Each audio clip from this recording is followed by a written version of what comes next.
Okay, thank you. And now we're going to do the river of life.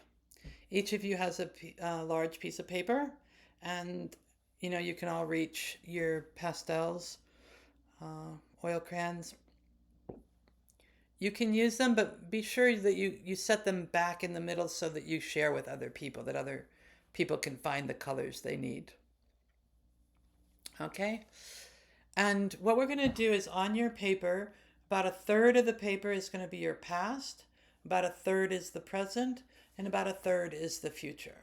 And I just want you to draw your river of life and then draw in like 3 to 5 formative things from your past, pivotal moments in your life, or really formative influences or events, and then 3 to 5 in the present and 3 to 5 in the future.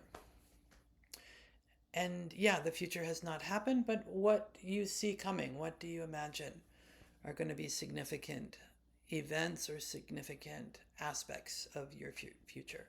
So do 3 to 5 in each area, and then you can come back and add detail. Okay?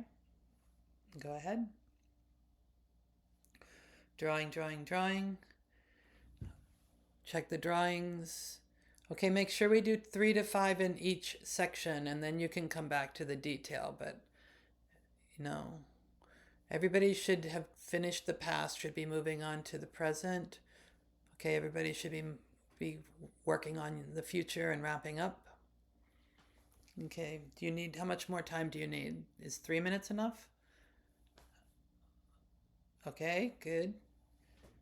All right, now what I'd like you to do is to get into groups of 3. And each group is going to get these 3 papers for you to fill out. And there are 3 different roles, and you're just going to rotate those roles. One person is going to be talking about their river of life.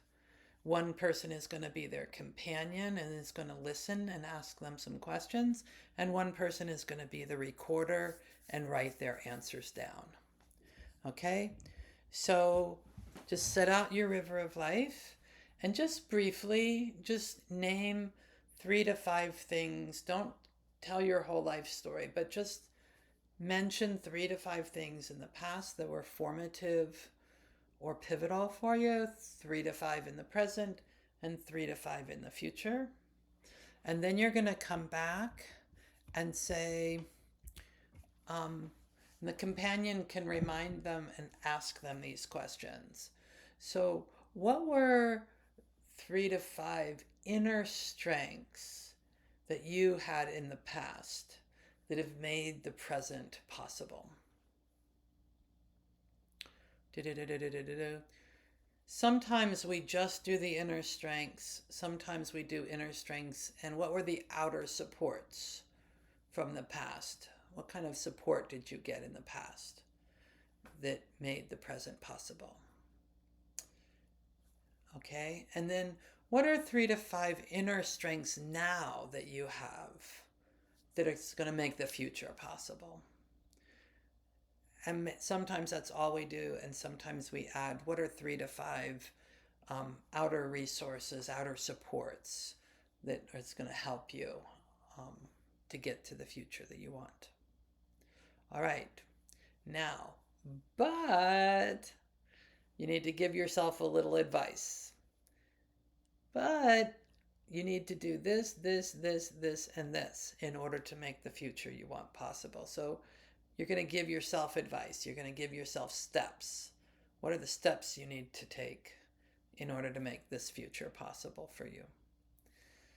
And the companion can kind of guide you through those questions and prompt those questions. And once those are all written down, then the recorder hands it to the companion, and the companion reads it back. Just the strengths, and if you're doing supports, the supports, and then the steps. So thank you, young Nadine, numinous Nadine, for the inner strengths you had in the past that were this, this, and this. And so grateful that you had these outer resources and supports. And it's wonderful that now you have these inner strengths and these outer supports.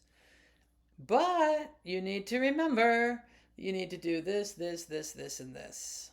Okay? And here. Giving advice isn't very helpful, but giving yourself advice is often really insightful. So it's kind of fun. Then you put the paper with the river of life, put it under your chair, put it away, and ask the person, would you like to use the three of us or any objects in the room to make a sculpture that represents you in the future? And so they can just make a body sculpture or something and in honor of their aspiration for the future. And then you repeat that again for the second person and repeat that again for the third person.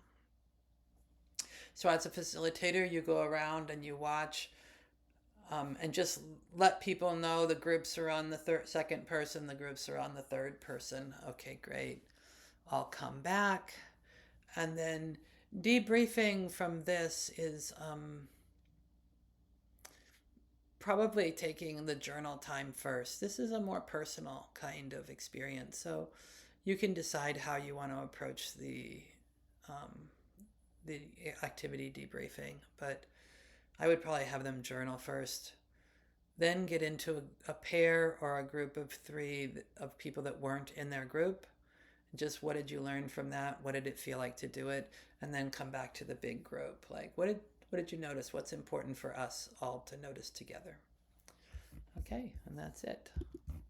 Oh, and thank you. And now I pass to